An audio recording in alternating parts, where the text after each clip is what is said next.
다니엘서 5장은 여전히 다니엘이 이제 그 어떤 사건을 통해서 받은 계시를 기록하고 있습니다. 그래서 이 5장까지가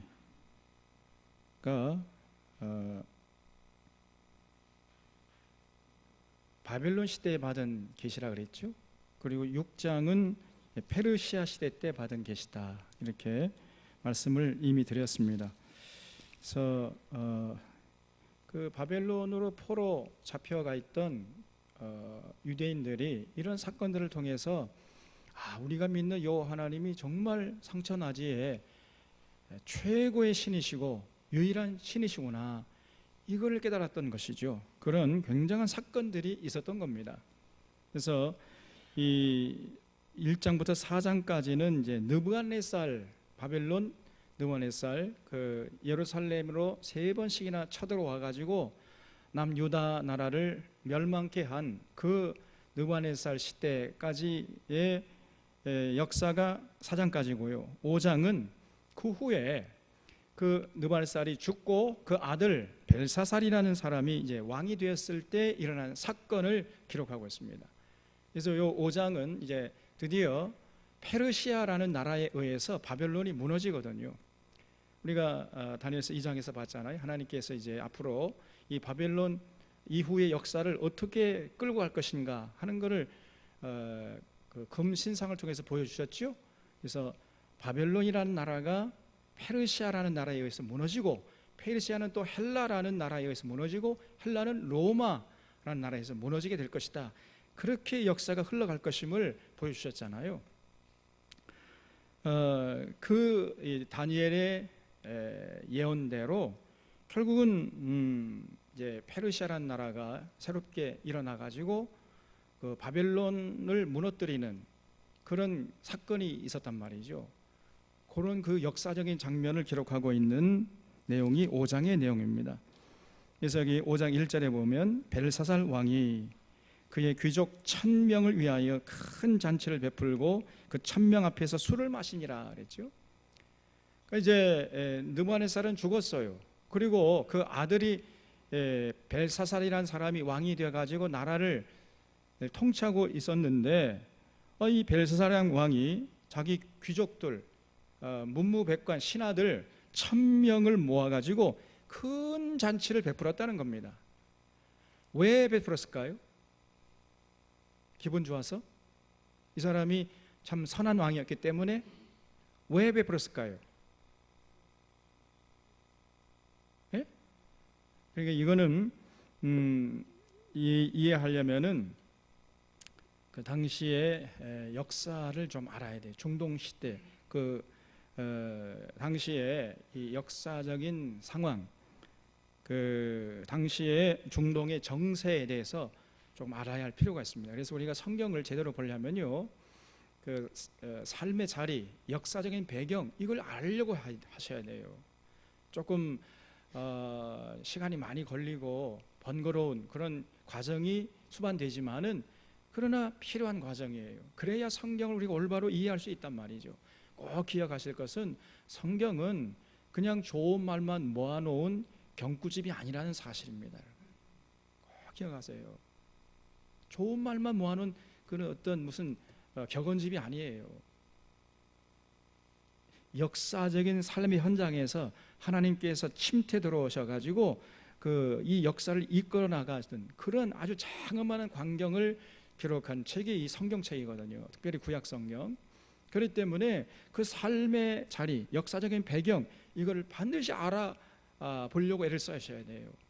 그래야 성경을 올바로 이해할 수 있습니다. 그렇지 않고 그냥 성경을 이해하고 해석하려고 하면요, 코에 걸면 코걸이, 귀에 걸면 귀걸이 되는 거예요. 그냥. 그러니까 잘못하면 2단 되고 3단 되고 사탄이 돼버려요. 그 2단 되는 사람들이 왜 그러냐, 역사적인 배경을 살펴보지를 않고 그냥 자기 멋대로 성경을 해석해버려요. 사사로이 풀어버리는 거죠. 그러다 보니까 잘못 이해하고 잘못 해석하고 곡해하고 그리고 변질시켜버리는 것입니다. 그런 우를 범하지 않기 위해서는 반드시 역사적인 배경을 파악하고 그걸 알아보려고 하는 그런 자세를 잃지 말아야 돼요. 그래서 이 벨사살 당시에 그 중동의 정세를 좀 알 필요가 있어요. 여기에 대해서 기록한 책이 있는데 그것이 바로 헤로도토스의 역사라는 책입니다. 그 책은 구약 성경을 제대로 이해하려면은 반드시 보셔야 돼요. 그래서 들꽃도상에 제가 구입해 놨잖아요. 그 책을 여러분 사서 읽으셔야 됩니다. 좀 힘들어도 바쁘고 피곤해도 그 책은 반드시 읽으셔야 돼. 그래야 특별히 이 다니엘서 같은 거, 에스라, 느헤미야 이런 그 부분들이 이해가 되는 거예요. 그냥 가만히 앉아 있어서 이해가 되는 게 아니에요. 설교 잠깐 듣는다고 해서 이해되는 게 아니라니까요. 그래서 여기 헤로도토스의 역사라는 책을 여러분 참고하시고, 제가 간단하게 말씀을 드리면은 그 당시 이 바벨론이라는 나라가 중동의 패자였잖아요. 그런데 그 한쪽에 저 북쪽으로 페르시아라는 나라가 일어나고 있었습니다. 그 페르시아가 이제 소위 말해서 뜨는 해고 바벨론은 지는 달이었던 거예요. 근데 원래 이 페르시아라는 나라는 아주 조그만한 나라였어요. 변방에 아주 조그만 나라. 그리고 당시 큰 나라가 어떤 나라였냐면 메대라는 나라였습니다. 메대. 그래서 이 메대는 비유하자면은 큰 거북이로 이렇게 비유한다면은 페르시아는 거북이 등에 붙어 있는 풍뎅이 정도, 그 정도 존재감밖에 없는 그런 나라에서 아주 조그만 나라, 페르시아라는 나라가. 근데 그 페르시아라는 나라에서 고레스라는 아주 걸출한 인물이 이제 탄생한 거예요. 그래서 고레스라는 사람이 일어나 가지고 페르시아를 통일하고, 그뿐 아니라 메대를 집어삼키고 그 큰 나라 집어삼켜 버렸어요, 그냥. 그리고 그 당시에 이제 서쪽 지금의 터키 쪽에 있는 리디아 왕국을 다 집어삼키고, 그리고 남쪽으로 남하해 가지고 바벨론을 집어삼키고, 이래 가지고 페르시아 제국을 만들어 버린 겁니다. 인류 역사상 최초로 제국다운 제국이 바로 페르시아 제국이었어요. 그 페르시아 제국의 행정구역이 127도입니다. 127도. 우리 대한민국 전국 몇 도예요? 몇 도 노래자랑 그러죠? 전국 몇 도 노래자랑 그럽니까? 전국 8도 노래자랑 그러잖아. 이게 8도. 쟤네들은 127도예요. 좀 놀래주세요. 그러니까 벌써 이 규모가 이게 상대가 안 되잖아요. 그야말로 제국다운 제국, 그런 거대한 나라를 이렇게 세운 인물이 고레스라는 사람입니다. 고레스. 고래요. 그래서 고레스예요. 근데 그 원래 이제 이 메대라는 나라가 있었다고 그랬잖아요. 메대의 앙메다궁. 여러분 그 이 메대의 앙메다궁이라는 기록이 어디 나오냐면은 에스라 6장 보세요. 6장 2절에, 에스라서 6장 2절 보면은, 에스라서 6장 2절에 메대도 앙메다 공성에서 한 두루마리를 찾았으니, 나오죠? 성경도 빨리빨리 찾으셔야 돼. 에스라서 6장 2절에 메대도 앙메다 궁에서 한 두루마리를 찾았으니 거기에 기록하였으되, 이렇게 됐죠. 고레스 왕 원년에 조서를 내려 이르기를 그랬습니다. 이 고레스가 이 페르시아 제국을 일으킨 초대 왕이었고요. 그 고레스가 이제 원년에 조서를 내려 가지고 그 내린 그 행정 문서를 메대의 수도였던 앙메다궁에 보관해 놨다, 그 말이에요. 그래서 여기 기록이 이제 나오는데, 저도 지금 이란 땅입니다. 거기 가봤었어요. 몇 년 전에 그 이란의 메대의 수도였던, 지금은 엑바타나라고 됐습니다. 엑바타나라는 곳인데, 지금은 가보니까 뭐 완전히 포도밭으로 이렇게 변해 있더라고요. 흔적도 찾아볼 수가 없고, 그 뭐 그냥 인적은 간데 없고, 그냥 덩그라니 그냥 그 어떤 큰 나무들만 이렇게 서 있고 포도가 이렇게 조성되어 있는 그런 곳이더라고요. 근데 과거에는 아주 화려한 거기 도성이었어요. 거기가 엑바타나 앙메다궁. 거기에 이제 아스티아게스라는 사람이 이제 그 리디아 왕국의 공주를 맞이했습니다. 그래서 그 아스티아게스하고 이 리디아 왕국의 공주 사이에서 만다네라는 공주가 또 태어나요. 딸이. 그런데 이 딸이 어느 정도 이제 커가지고 시집갈 쯤 해가지고 이 아스티아게스 왕이 꿈을 꾸는데 갑자기 그 만다네 공주가 쉬를 하는 거예요. 오줌을 누는데 얼마나 많이 오줌을 누는지 전 중동 지방인 둥둥 떠내려가는 이런 꿈을 꿔요. 그래서 야 이거 참 상스럽지 않은 꿈이다 해가지고 그 메대에 있는 술사 박사들 전부 불러와가지고 이 꿈을 해석해내라. 그랬더니 해석을 해내는데 폐하 아리옵게 황송하오나 앞으로 이 만단의 공주의 몸에서 태어날 아기가 이 전 중동을 다스리는 이런 꿈이 옵니다. 이렇게 해석을 해 올리거든요. 그러니까 이 아스티아게스 왕이 굉장히 기분 나쁜 거예요. 그러면 이 자기 딸이 이제 다른 나라 시집가거나 다른 남자한테 시집가면 이거는 남인데 지금은 그렇지 않지만 옛날에 이제 그렇게 생각했잖아요. 근데 이거 그럼 어떻게 안 되지 해가지고 이 아스티아게스 왕이요, 저 이 페르시아 좀 변방에 조그마한 나라 시골 촌뜨기 캄비세스라는 청년에게 시집을 보내버렸어요. 후원을 없앤다고 해가지고. 그래서 안심하고 있는데 또 몇 년 지난 다음에 또 꿈을 꿨어요. 꿈을 꿨는데 이번에는 갑자기 만다네 공주의 아랫배에서 말이죠, 큰 나무가 막 부쩍부쩍 자라더니 공중의 모든 새들이 와서 그 나무에 깃들이는 전 중동 지방을 전부 막 덮어가는 이런 꿈을 꿨어요. 그래서 야 이게 무슨 꿈이냐 이게. 그래가지고 또 술사 박사를 불러가지고 해석을 해보게 했더니 그 해석이 뭐냐, 폐하 아리옵 황송하오나 장차 이 만다네 공주의 몸에서 난 아기가 전 중동을 통치하고 제패해서 다스려 나가는 이런 꿈이라는 거예요. 그리고 이미 그 만다네 공주의 몸에 잉태했다는 거예요. 생명이 들어있다는 거예요. 뭐가 어째고 어째? 당장 이 만다네 공주를 불러와라 해가지고 이 아스티아게스 왕이 시집 보낸 자기 딸 만다네 공주를 이제 그 엑바타나 그 수도로 불러 올려요. 앙메다 궁으로. 그리고 자기 휘하 총리 대신이었던 하르바고스 총리라는 사람이 있었습니다. 그 총리를 불러가 자네 말이야, 공주가 이제 해산할 때가 되면은 그 옆에 지켜 서 있다가 공주가 아기를 낳아들은 그 공주를 빼돌려 가지고 죽여라. 자기 손자 아닙니까? 비록 외손자지만은 외손자를 죽이라는 거예요. 이렇게 잔인한 명령을 내립니다.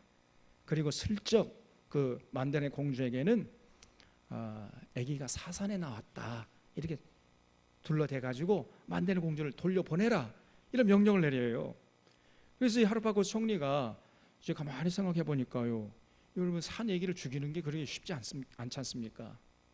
그리고 나중에 또 어떻게 될지 모르잖아요. 정세가 또 어떻게 급변할지도 모르잖아요.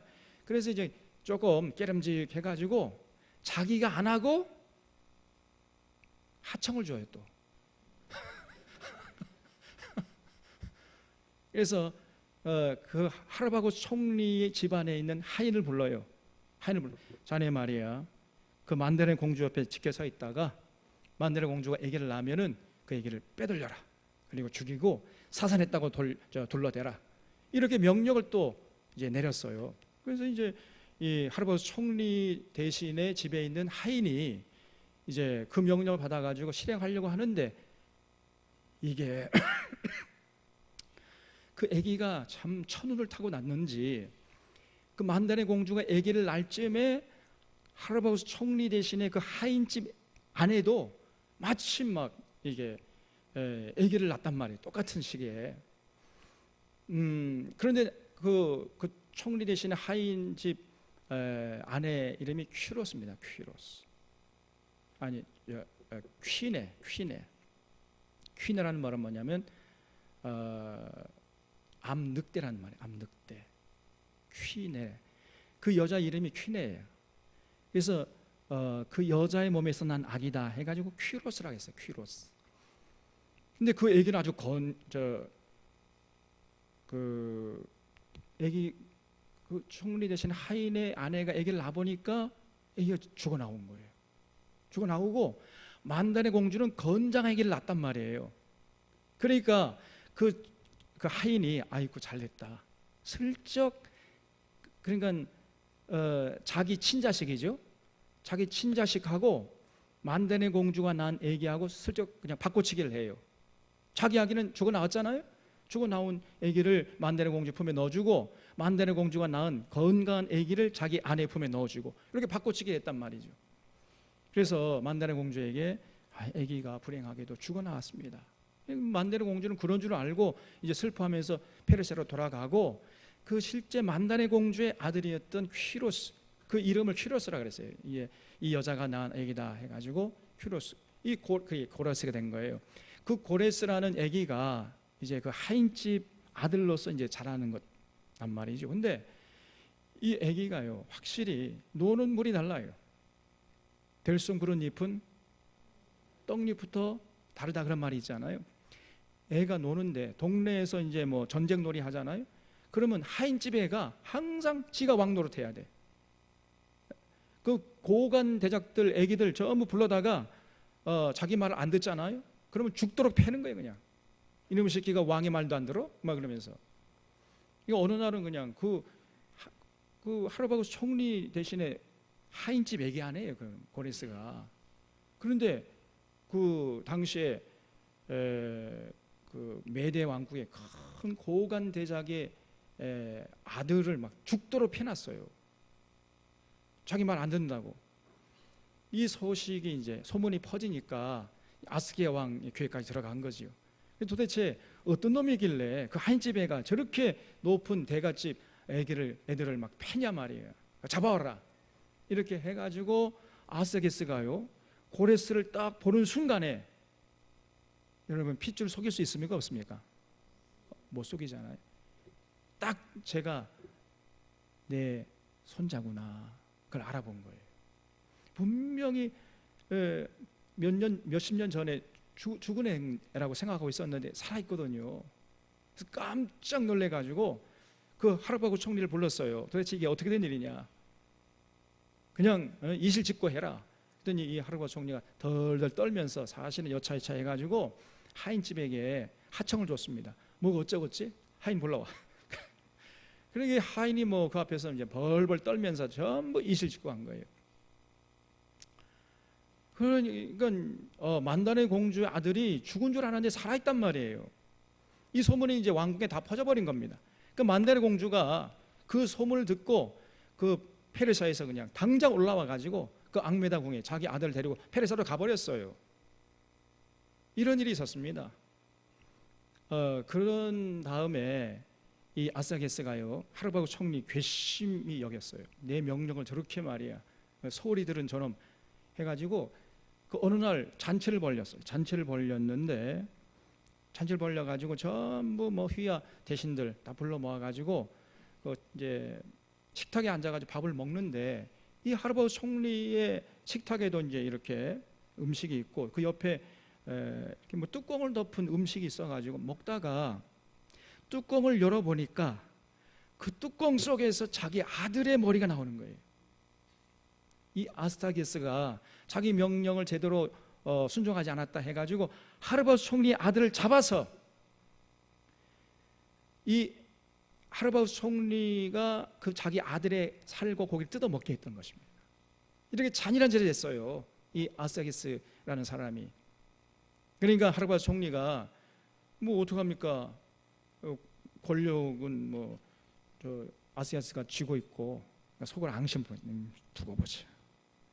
여러분 이렇게 권력이 있다 해가지고 잔인해서 하면요 오래 못 갑니다. 반드시 그 사람은 망하는 거예요. 심은 대로 거두는 거예요. 절대로 여러분 위에 있다 해가지고 갑질하는 이건 정말 어리석은 사람입니다. 그래서 이제 때를 보고 있는데 그 한편 저 페르시아로 간 이 고레스는요, 날이 다르게 막 새를 얻어가는 거예요. 정말 이 고레스가 이제 청년이 된 막 20대 되니까요, 날개 달린 표범이에요. 여러분 날개 달린 표범 봤어요? 표범인데 또 날개가 달렸다니, 독수리 날개가. 얼마나 날쌘지, 얼마나 용맹한지 당할 재간이 없는 거예요, 그냥. 그러니까 그 주변으로 용사들이 막 모이는 거예요. 그래서 점점 새를 얻어가니까 이제 아스게스가 안 되겠다 해가지고 하르바스 총리를 불렀어요. 자네 말에 이번엔 실수 없이 해. 당장 가가지고 페르시아 쳐들어가서 내가 이 메대 왕국의 아주 최정예 부대를 당신에게 붙여줄 테니까 그 최정예 부대를 데리고 가서 이 고레스의 목을 따와라. 자기 손자를 죽이고 오라는 거예요. 그런 명령을 내립니다. 그래서 하르바스 총리가 잘 됐다, 예, 폐하 뜻을 받들어 올리겠습니다 한 다음에 그 최정예 부대를 끌고 가다가 페르시아 접경 근방에 가가지고요, 이제 장군들 전부 불러 모았습니다. 불러 모으고 나는 지금 이 고레스를 잡으러 가는 것이 아니라 고레스에게 투항하러 간다. 당신도 지금까지 보지 않았느냐, 저 아스티게아 그 학정을 보지 않았느냐.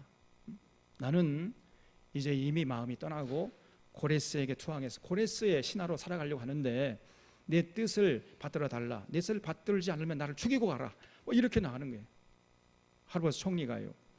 그러니까 뭐 휘하 장군들도 숙연해져 가지고 자기들도 당한 게 있잖아요. 예, 장군의 뜻을 따르겠습니다. 이렇게 해가지고 이 하르바스 총리가 고레스에 그냥 투항을 해버렸어요. 그 메대 왕국의 최정예 부대를 이끌고 가가지고. 그러니까 고레스는 뭐 그냥 가만히 앉아가지고 메대의 최정예 부대를 손에 넣은 거 아닙니까? 그 여세를 몰아가지고 이제 메대를 쳐들어가서 접수해버린 거죠. 변별히 뭐 전쟁도 하지 않고 그냥 메대를 집어 삼켜버렸습니다. 조그만 페르시아 나라가. 그래서 메대 페르시아 제국이 이제 시작된 겁니다. 그리고 리디아 쳐들어가서 리디아를 집어 삼키고 또 이제 그 여세를 몰아가지고 남쪽으로 바벨론 쳐들어가고 있는 그런 상황이에요. 그런 역사적인 배경이 여기 5장 1절에 그 숨어 있는 것입니다. 그러니까 자, 보세요. 바벨론 나라는 당시에 또 중동의 패자였지 않습니까? 바벨론 성이 얼마나 견고한지, 바벨론 성 높이가 100m예요. 100m. 성 높이가. 성벽 두께가 30m. 30m면요, 여기서부터 여기 몇 미터죠? 여기가 14m? 그 봐요. 이거 2배가 됩니다. 성벽 두께가. 그러니까 성벽 위로 마차가 그냥 막 달릴 정도로 그렇게 높단 말이죠. 그런데 놀라지 마세요. 이 성이 또 하나가 있어요. 하나를 넘으면 또 하나가 있다니까. 이중벽이에요. 게다가 그 성벽 주위를 전부 뺑 돌아가지고 해자를 파놨어요. 해자라는 게 뭐냐면은 구덩이를 파고 물을 채우는 겁니다. 그러니까 아예 그냥 그 성벽에 접근조차 하지 못하도록 그렇게 아주 견고한 성, 난공불락의 요새를 만들어 놨단 말이죠. 그런 바벨론 성을 지금 고레스가 쳐들어가고 있는 거란 말이에요. 쳐들어가다가 그 바벨론 성을 접근하려면 유프라테스 강을 건너야 됐어요. 저도 유프라테스 강을 제가 가봤습니다만은 굉장히 물수량이 많습니다. 우리나라 한강보다는 조금 작지만은 굉장히 깊고 물수량이 많습니다. 그래서 그 유프라테스 강을 건너다가 그만 고레스가 탄 마차가 흰 백마 4마리가 끄는 마차를 탔었는데 그 백마 중에 한 마리가 그냥 물살에 휩쓸려서 떠내려 죽어버렸어요. 그 4마리가 끌다가 한 마리가 가운데 한 마리가 딱 빠져 죽으니까 이 3마리가 끄니까 이게 뭡니까 이게 좀 상스럽지 않은 사건이고 또 폼도 안 나잖아 이게. 여기 이빨 되게 하나 둘 셋 넷 4개 하나가 빠져봐. 보기 흉하잖아요. 폼도 안 나고. 그러니까 이 고레스가요 기분 나빠가지고 군대를 멈춰라 해가지고 그냥 유프라테스 강물 100갈로 찢어버려라. 이렇게 군사를 시켜가지고 그냥 그 여인네가 치마를 걷고 건널 수 있을 정도 야트막한 냇가로 만들어 버렸어요. 그러다 보니까 수위가 낮아졌죠. 낮아다 보니까 바벨론 그 성의 해자의 수위도 자연스럽게 낮아져 버렸단 말이에요. 그 바벨론 성의 해자의 수위가 유프라tes 강물을 끌어들여 가지고 물을 채웠던 거거든요. 그러니까 바벨론 그 성의 해자가 수위가 낮아지다 보니까 그 바벨론 성 안으로 넘나들던 수구가 드러난 거예요. 수구가. 그래서 이제 그 페르시아 군대가 그 수구를 통해 가지고 성 안으로 잠입해서 성문을 열어젖혀 가지고 그냥 노드가 들이닥쳐 가지고 바벨론 성이 망했던 겁니다. 그런 역사적인 사건이 있었어요. 그 역사적인 사건을 기록한 것이 5장이라니까요. 그래서 지금 여기 다시 1절을 돌아가면은 그 귀족 1000명을 위하여 큰 잔치를 베풀었다. 왜 베풀었냐면은 지금 페르시아 군대가 쳐들어온 거예요. 페르시아 군대 쳐들어와 가지고 막 성문을 두드리며 야 이것들아 빨리 문 열고 항복해라 막 이러고 있는 때니까 성 안에 있는 바벨론 시민들이 굉장히 두려워 떨겠죠. 그러니까 이 사기 진작을 위해서 이 벨사살 왕이 이제 1000명이나 되는 자기 신하를 불러 모아 가지고 큰 잔치를 베풀었던 것입니다. 이해가 되셨죠? 이거 설명하는데 벌써 30분 집에 가야 되겠네 이제. 이렇게 긴 역사적인 배경이 있어요.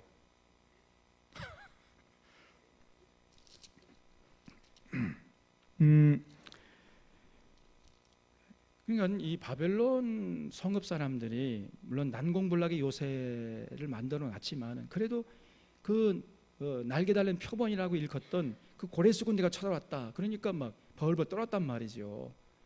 그래서 이것을 보고 이제 왕이 큰 잔치를 베풀어 가지고 좀 그 전쟁은요 기세 싸움 아닙니까? 이 정신적으로 눌리면은 벌써 전쟁이 지는 거예요. 그래서 이 벨사살이 이제 잔치를 베풀었는데 그래도 뭐 술 분위기가 살아나지 않는 거예요. 그러니까 2절에 벨사살이 술을 마실 때 명하여 그 부친 느부갓네살이 예루살렘 성전에서 탈취하여 온 금, 은 그릇을 가져오라고 명하였으니 이는 왕과 귀족들과 왕후들과 후궁들이 다 그것을 마시려 함이었더라 그랬어요.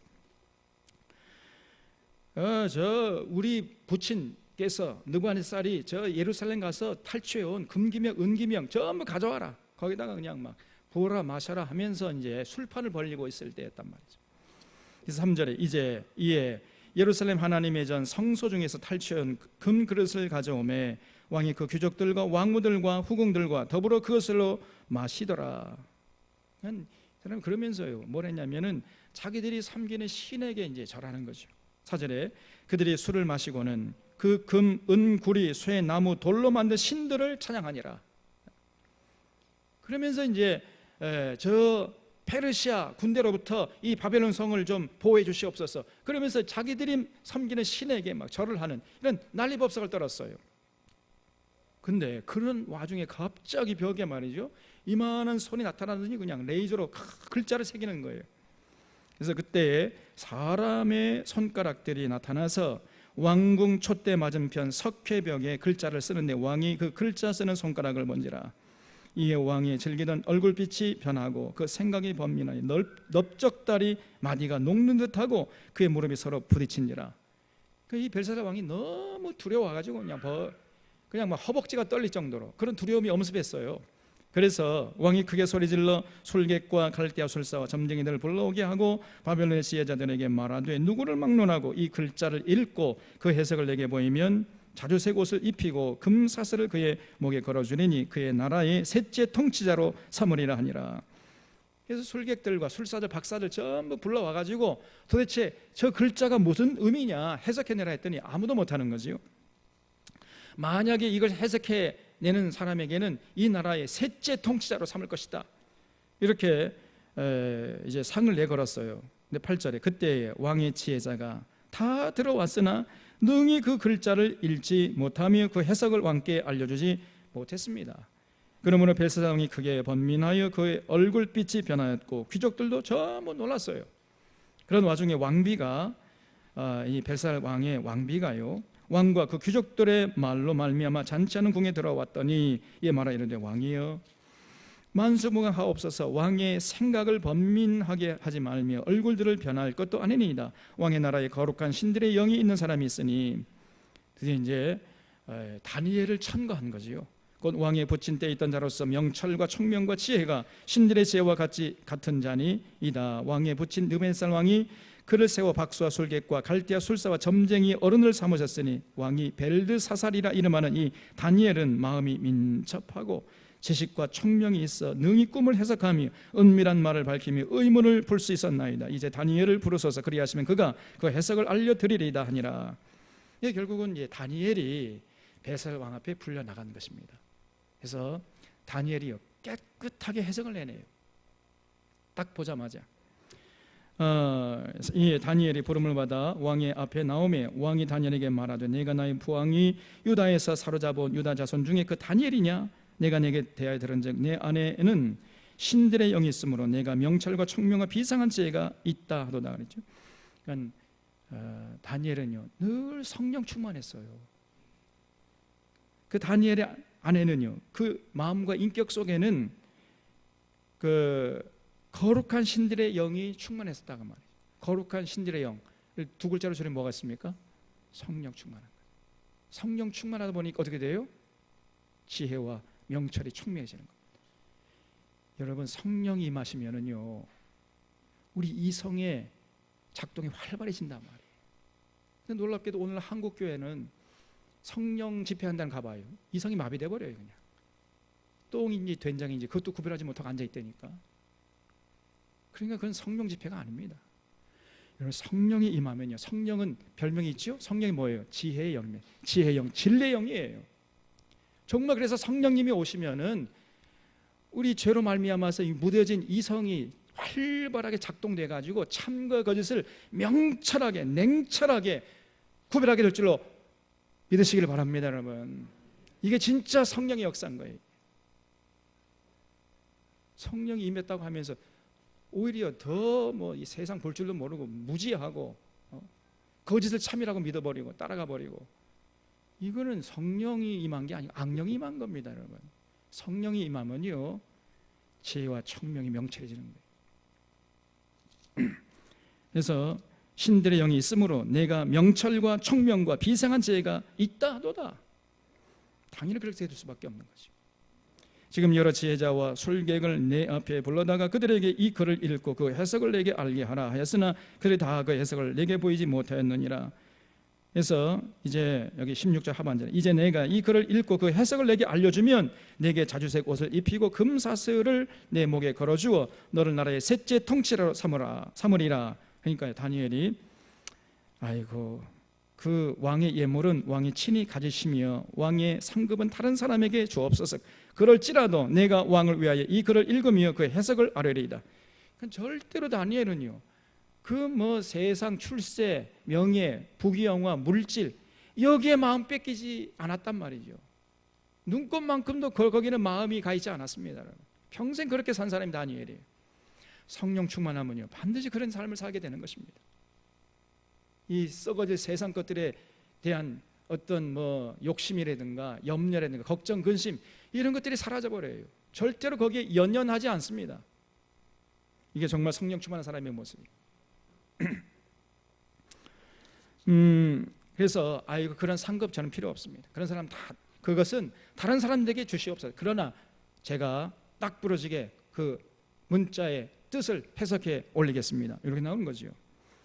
18절 왕이여 지극히 높으신 하나님이 왕에 붙인 느부갓네살에게 나라와 큰 권세와 영광과 위엄을 주셨고 그의 큰 권세를 주셨으므로 백성들과 나라들과 언어가 다른 모든 사람들이 그 앞에서 떨며 두려워하였으며 그는 임의로 죽이며 임의로 살리며 임의로 높이며 임의로 낮추었더니 그가 마음이 높아지. 이렇게 뭐 세상을 좌지우지하다 보니까요 교만해져 버린 거죠. 느부갓네살이. 우리 그전에 봤지 않습니까? 두라 평지에다가 금신상을 막 30m짜리 막 금으로 만든 신상을 만들려고 자기 섬기게 하고 말이에요. 이런 못된 짓을 했어요. 그러다가 뭐 지혜가 떠나버렸잖아요. 그래서 7년 동안이나 지혜가 떠나가지고 그 왕좌에서 쫓겨나서 짐승들 할게 그 새벽 이슬 받아 먹고 그랬지 않습니까? 그래서 20절에 그가 마음이 높아지며 뜻이 완악하여 교만을 행함으로 그의 왕위가 피한바되며 그의 영광을 빼앗기고 사람 중에서 쫓겨나서 그의 마음이 들짐승의 마음과 같았고 또 들나귀와 함께 살며 또 소처럼 풀을 먹으며 그의 몸이 하늘 이슬에 젖었으며 지극히 높으신 하나님이 사람 나라를 다스리시며 자기의 뜻대로 누구든지 그 자리에 세우시는 줄을 알게 이르렀나이다. 이런 경험을 통해서 느부갓네살이 그렇구나, 교만하면 상처나지 유일하신 여호와 하나님이 그런 사람을 쓰다가도 버리는구나, 이걸 알게 됐단 말이에요. 여러분, 느부갓네살이 이런 체험을 통해서 그런 여호와 하나님이 살아계심을 알았으면은 자기 자식에게 그런 여호와 하나님을 믿게 하도록 소개하고 전하고 가르치고, 그래서 그 벨사살 왕도 그 여호와 하나님을 섬기도록 해야 했을 거 아닙니까? 근데 안 한 거예요. 그냥 자기만 조금 믿다가 그냥 죽어버렸어. 그래서 벨사살은요, 자기 아버지 때에 어떤 일이 있었는지 그 전혀 모르고 있었단 말이죠. 꼭 기억하십시오. 우리만 잘 믿고 우리 자손들 안 믿으면 어떻게 되는 겁니까? 이게. 여러분, 반드시 가정에 돌아가서 여러분의 자녀들 신앙교육에 여러분들이 관심을 가지고 열심을 내주시기를 주님의 이름으로 부탁을 드립니다. 그래서 지금 뭘 하라고 했죠? 딱 한 가지만 하면 된다 그랬죠? 뭘 하면 됩니까? 가정예배 드리면 돼요. 가정예배. 제가 저기다 가정예배 드리는 법을 다 아주 자세하게 만들어 놨잖아요. 반드시 가정예배 드리십시오. 가정예배 다 드리시기 바랍니다. 화면 소리 너무 작아요. 가정예배 반드시 드리시기 바랍니다. 하나님의 뜻을 세우세요. 내가 가정예배만큼은 절대로 빼먹지 않을 것이다. 일주일에 딱 한 번만 드리면 된다고 그랬잖아요. 일주일에 한 번만. 그런 시간들을 통해서 우리의 신앙이, 우리가 경험했던 신앙, 우리가 성경 말씀을 통해서 계시받은 그 여호와 하나님에 대한 신앙이 우리 자손들에게, 자녀에게도 전수된다 그 말이에요. 그런 다음에 우리가 하나님께 가야지. 우리만 잘 믿고 천국 가고 우리 자손들은 믿지 않고 전혀 하나님 누군지도 모르고 그러다가 지옥 가면 되겠습니까, 여러분? 되는 거예요, 안 되는 거예요? 안 됩니다. 지금 이 느부갓네살이 자기가 그런 하나님을 체험했으면 자기 아들 벨사살에게 전했어야 되는데 말이에요. 전혀 전하지 않은 거예요. 그래서 22절에 벨사살이여 왕은 그 아들이 되어서 그것을 다 알고도 아직도 마음을 낮추지 아니하고 도리어 자신을 하늘의 주제보다 높이며 그의 성전 그릇을 왕 앞으로 가져다가 왕과 귀족들과 왕궁들과 후궁들이 다 그것으로 술을 마시고 왕이 또 보지도 듣지도 알지도 못하는 금, 은, 구리, 쇠와 나무, 돌로 만든 신상들을 찬양하고 도리어 왕의 호흡을 주장하시고 왕의 모든 길을 작정하시는 하나님께는 영광을 돌리지 아니했습니다. 그러므로 그 앞에서 이 손가락이 나와서 이거를 기록하였나이다. 기록된 글자는 이것이니 곧 메네 대겔 우바라시니라. 그 글을 해석하건대 메네는 하나님이 이미 왕의 나라의 시대를 세워서 그것을 끝나게 하셨다 하며 대겔은 왕을 저울에 달아보니 부족함이 보였다 하며 베레스는 왕의 나라가 나뉘어서 메대와 바사 사람의 준바되었다 하미니이다 하니 이 벨사살이 명하여 그들이 다니엘에게 자주색 옷을 입히게 하며 금사슬을 그의 목에 걸어주고 그를 위하여 조서를 내려 나라의 셋째 통치자로 삼으니라. 그러니까 이 다니엘이 깨끗하게 해석을 해냈던 거예요. 그러니까 막 이런 손가락이 나타나서 벽에 글을 썼는데 그 글에 글이 뭐냐면 메네 대겔 우바르신. 근데 그래서 메네는 뭐냐?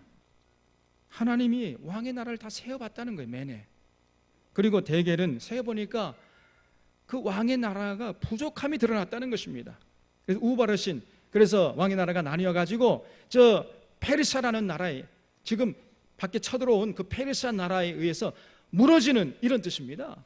이렇게 해석을 해줬어요. 깨끗하게 해석이 됐지요. 그래서 이제 밖에 저 페르시아 군대가 쳐들어왔는데 그 페르시아 군대에 의해서 이 바벨론 성이 무너질 것입니다. 그런 뜻입니다라고 해석을 해주니까요. 이 벨사살이 그러면 그 해석을 들을 때 기분이 좋았겠습니까? 나빴겠습니까? 예? 자기가 죽임을 당하고 이 바벨론 성은 저 페르시아 군대에서 망할 것이다, 무너질 것이다, 그런 해석 아닙니까? 그러면 그런 불길한 해석을 하는 다니엘에게 상을 줘야 되겠어? 벌을 줘야 되겠어? 예? 상을 줘야 됩니까? 벌을 줘야 됩니까? 여러분 같으면 뭘 주겠어요? 벌을 주려고 하겠죠. 그런데 벨사살은 상을, 약속대로 상을 줬대요.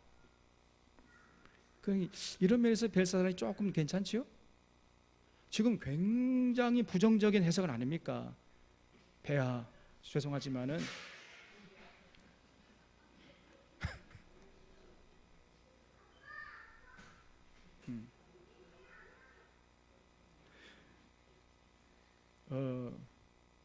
이 나라가 좀 있으면 저 밖에 쳐들어온 바벨론, 저 페르시아 군대에 망할 이런 나쁜 해석의 꿈입니다. 나쁜 의미입니다. 이런 식으로 해석을 했는데, 그래도 벨사살은요 명해서 다니엘에게 자주색을 입혀가지고 그날의 셋째 치리자로 삼았다는 겁니다.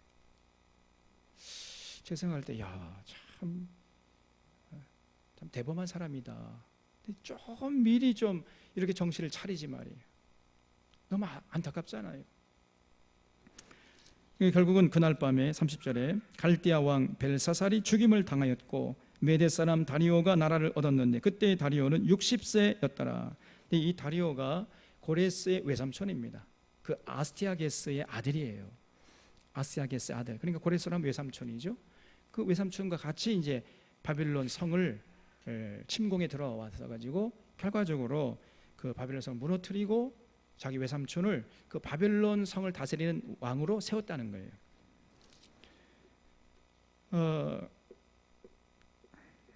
그다음에 6장에 보면은 그래서 이제 그 다리오가 그 바벨론 나라의 분봉 왕으로서 통치를 하고 있을 때 또 일어난 사건입니다. 페르시아 때 자기 뜻대로 고관 120명을 세워 전국을 통치하게 하고 또 그들 위에 총리 셋을 두었으니 다니엘이 그 중에 하나이라.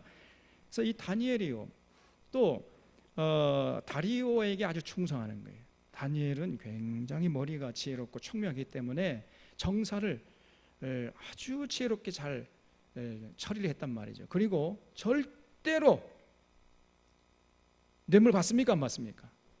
권력 남용합니까? 안 남용합니까? 백성들이 군림합니까? 군림하지 않습니까? 전부 안 하는 거예요. 그리고 자기 권력을 가지고 백성을 섬기고 정말 자기 자녀 사랑하는 것처럼 그렇게 백성을 위하고, 그러니까 온 백성들이 다 존경하는 거죠. 그러니까 이제 그 간신배들이 또 질투하는 거예요. 항상 어느 시대나 그런 것들이 있습니다.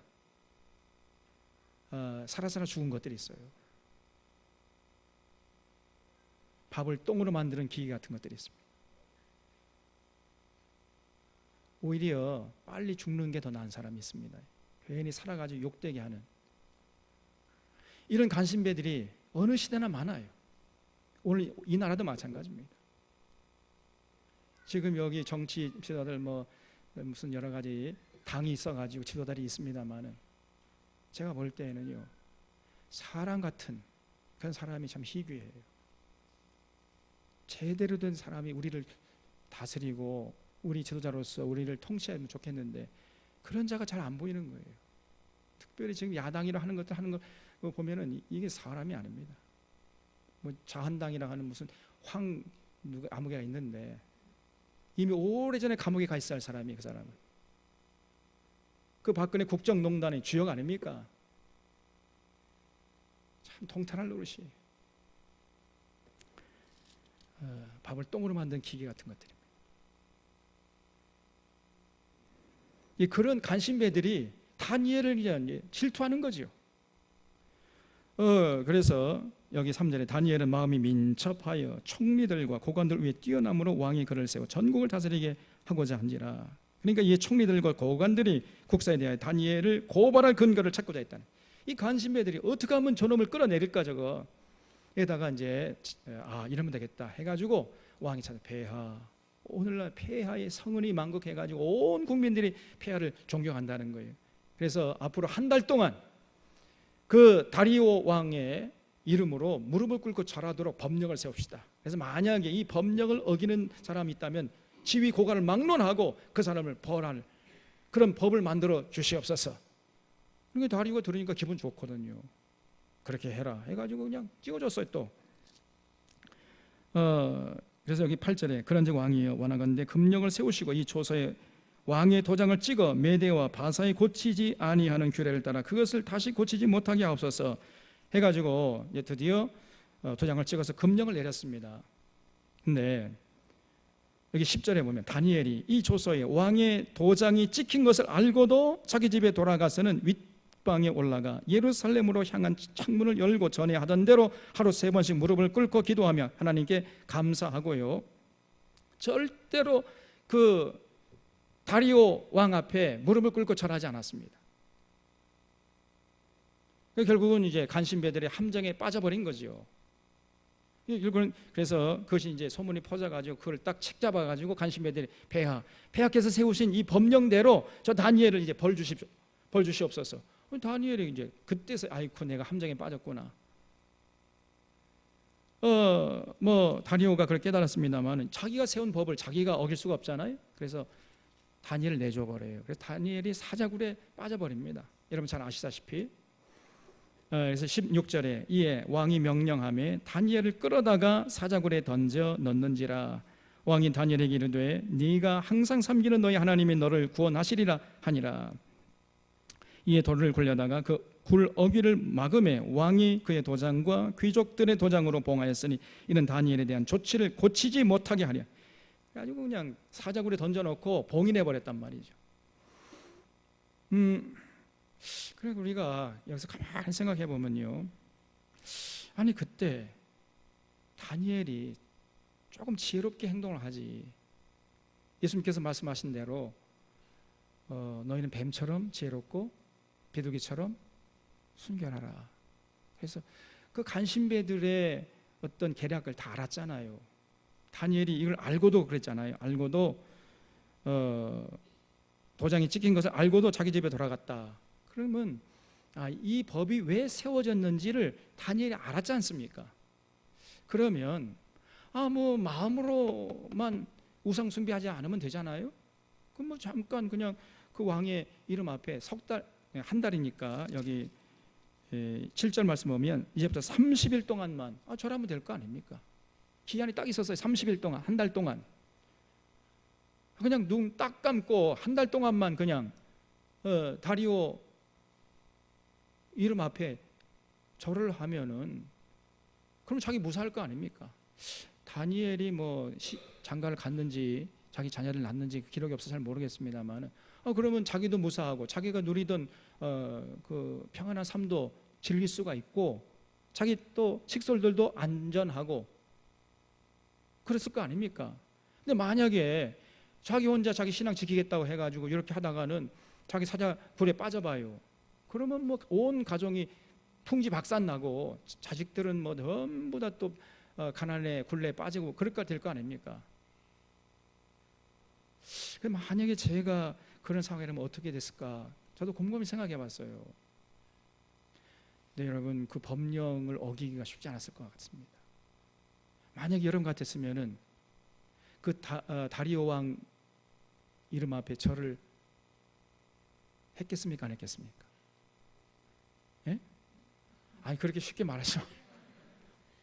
그 공식적인 멘트 말고 만약에 장로님이 절을 안 하면은 권사님은 잡혀가 죽는데 애들도 다 이제 뭐 풍지박산 나고 가정이 쪼개지는데 어떡할래요?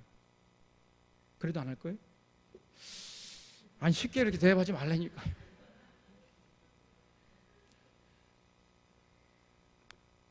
아니 30일 동안만 절하면 될 거 아닙니까? 30일 동안만. 예? 할 것 같은데. 여러분 그 옛날에 서문학교회 폴리카베라는 사람이 계셨어요. 그분이 87세였는데 그 서문화를 통치하는 그 당시에 그 총독이 딱 잡아가지고 당신 말이야 내 체면 봐가지고 딱 한 번만 내가 예수 안 믿겠다, 지금까지 내가 믿은 예수는 틀렸다라고 한마디만 해줘라. 그리고 당신 집에 가서 예수를 믿든지 말든지 내가 상관하지 않을 테니까 이 많은 사람들이 보는 앞에서 내 체면을 살려주는 의미에서 딱 한마디만, 내가 지금까지 믿었던 예수가 지금 알고 보니까 틀렸다, 그리스도가 아니다 라는 말 한마디만 해다오. 그러면 당신 살려주고 지금까지 누리던 모든 기득권 다 누리게 해주겠다, 이렇게 말을 했어요. 그러면 자기 뭐 진짜 마음은 예수 그리스도 믿잖아요. 그러면 한마디만, 아이고 지금까지 내가 믿던 예수님이 그리스도가 아닙니다 라고 한마디만 하고 살아나가지고 집에 돌아가서 편히 살면 되잖아요. 그럼 온 집안도 편안하고. 그때 여러분 같았으면 어떻게 하겠습니까? 예수님이 그리스도가 아닙니다 라고 하실래요? 끝까지. 만약에 예수 그리스도라고 하면은 당신 이제 죽는다. 그리고 장작더미를 쌓아놓고요, 이 장작더미 위에 당신이 끌어다가 불태워 죽일 것이다, 둘 중에 하나 선택해라, 이렇게 했을 때 어떻게 하실래요? 저는 두 번째 선택할 것 같은데.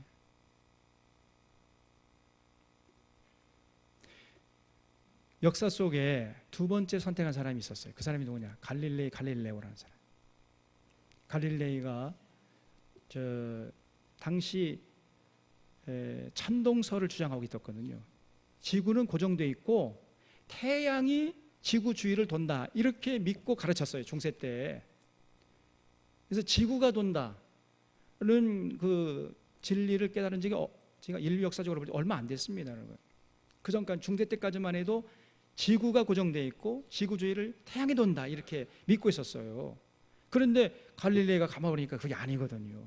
그래서 지구가 태양 주위를 돈다, 이렇게 주장을 했어요. 그러다 보니까 이제 이게 괘씸죄에 걸려가지고 이제 재판대 앞에 서서 당신 말이야, 딱 한마디만 해라, 내가 지금까지 주장했던 거 틀렸다고 한마디만 하면 살려주겠다. 그때 갈릴레오가, 아이고 내가 생각해보니까 내가 생각이 좀 짧았습니다, 내 생각이 틀렸습니다. 그래, 그럼 집에 가. 그리고 이제 집에 나오면서 한 말이 있죠, 유명한 말, 그래도 지구는 돈다. 그래 살았잖아요. 그러면 되지 않습니까? 예? 예수님 좀 지혜롭게 행동하라 그랬잖아요. 꼭 거기 가지고 거기서 그냥 자기 체면 세우려고 그래도 지구는 돕니다 이렇게 얘기해가지고 죽어야 되겠습니까? 그 아까운 그 목숨 죽으면 어떻게 되는 거예요? 그러면 한 번밖에 없는 인생인데 어떻게 하실래요?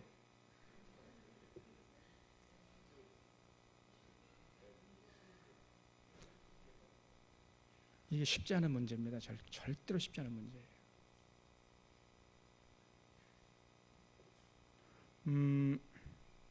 옛날에, 지금부터 뭐 몇십 년 전입니다. 일제 시대 때 있잖아요.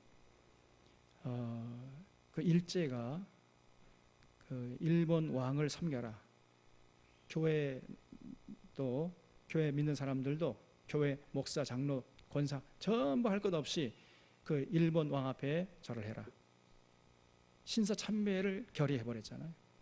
그래서 그 당시 목회자들이 전부 그 총에 모여가지고 신사참배 결의를 해버렸어요. 신사참배 결의해도 괜찮다, 이거는 우상숭배가 아니다, 이런 식으로 했습니다. 그래서 결국 신사참배 전부 했어요. 그러면 그래서 살아났어요. 그래가지고 안 죽었어요. 그래서 교회가 존재할 수 있었다. 이 사람들이요, 당신들 왜 우상숭배했어? 우리가 다 절해가지고 죽어버리면은 그러면 도대체 교회는 누가 돌보냐? 그런 명분을 내서, 명분이 합당합니까, 안 합니까? 만약에 그 당시 목사님, 장로님들이 전부 다 그러면 우리는 신사 참배 절대로 할 수 없습니다 라고 해가지고 감옥에 갇혀가지고 전부 뭐 옥사하거나 그랬으면은 교회가 무너질 거 아닙니까? 예?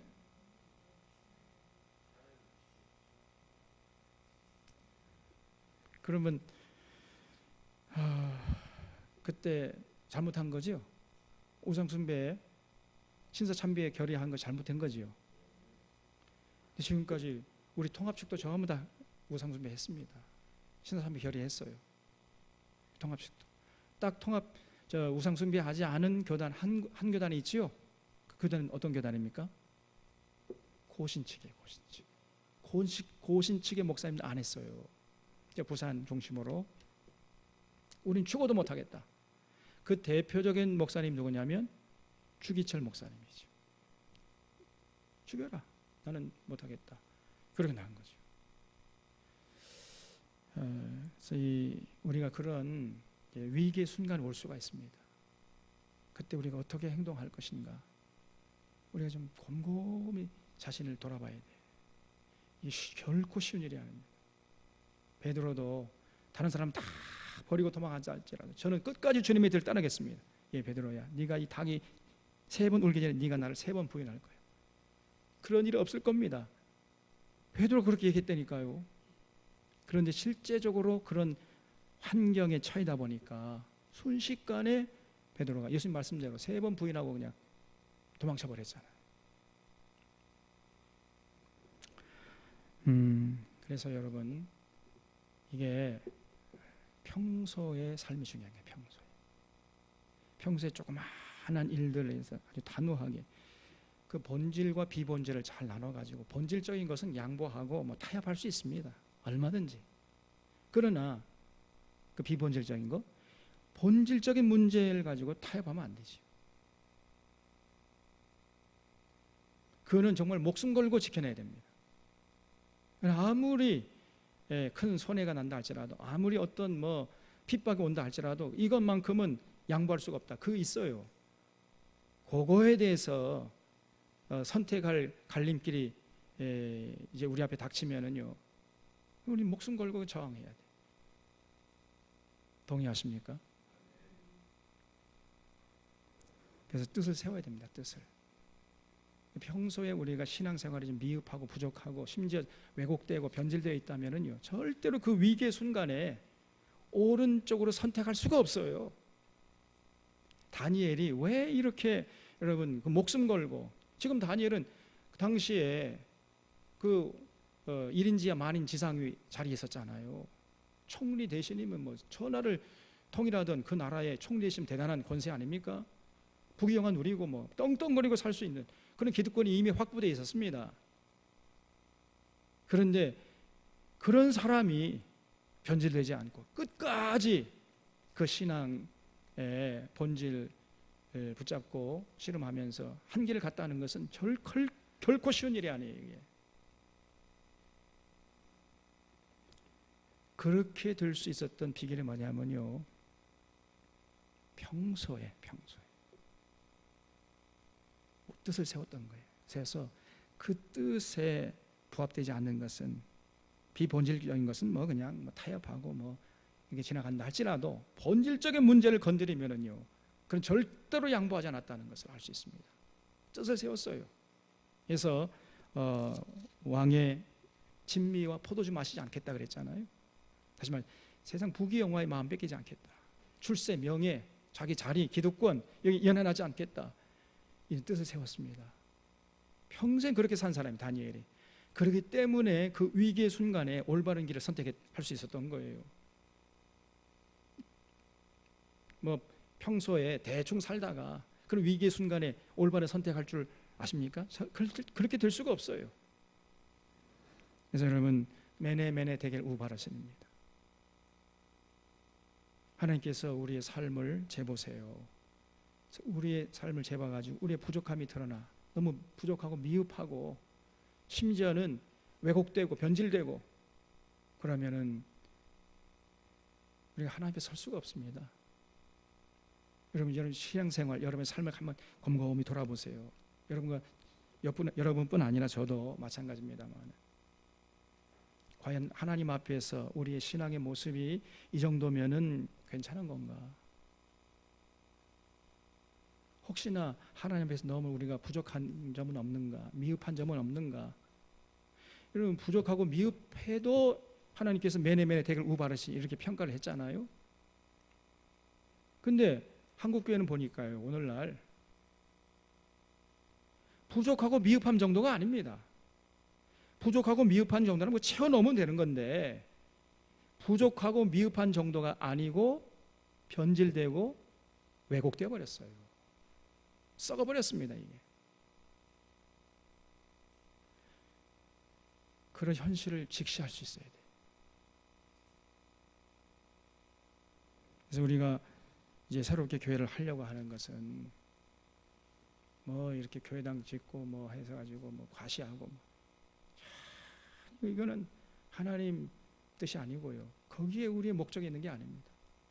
정말 하나님 앞에서 우리가 평가받을 때 매네 대결 우바르신 하나님이 우리의 삶을 재어볼 때 부족함이 드러나지 않도록 그 정도면 됐다.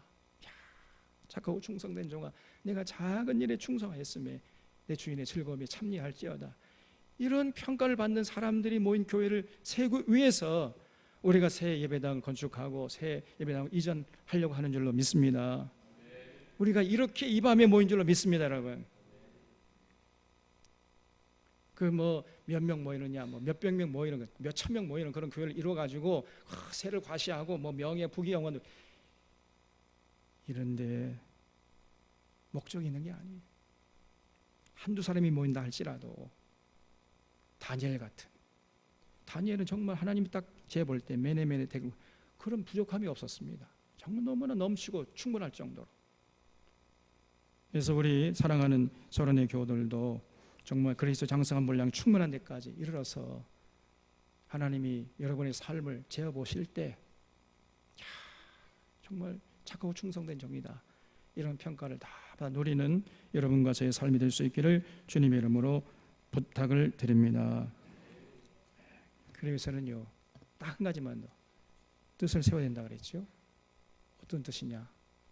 우리가 저쪽으로 가면은 정말 새롭게 해야 돼. 우리가 다른 건 양보해도 이것만 양보하지 하면 안 된다라는 그 절대 보수해야 할 것이 뭐냐? 끝까지 목숨 걸고 지켜야 할 것, 이거를 한번 생각해 보자 그 말이에요. 첫째는 뇌물 받지 않는 것. 그리고 부동산 투기, 증권 투기 하지 않겠다. 부동산 투자는 괜찮아요, 투자. 그리고 더 나가서 오전 예배, 오후 예배. 오전 예배 드리고 다 끝난 줄 알아요. 오전 예배, 오후 예배, 수요 예배, 이거는 기본입니다, 기본. 저쪽으로 가면은 내가 어떤 일이 있어도 오전 예배, 오후 예배, 수요 예배만큼은 빠지지 않겠다. 그런 뜻을 세울 수 있기를 바랍니다.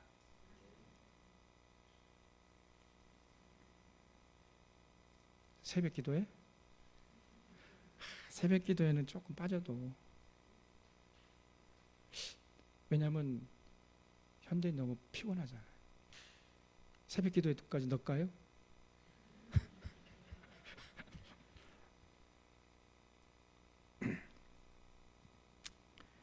그래서 여러분, 우리 삶으로, 우리 온몸으로 하나님의 뜻을 받들어서 승리하는 여러분과 저의 삶이 될 수 있기를 주님의 이름으로 축원합니다. 기도하겠습니다.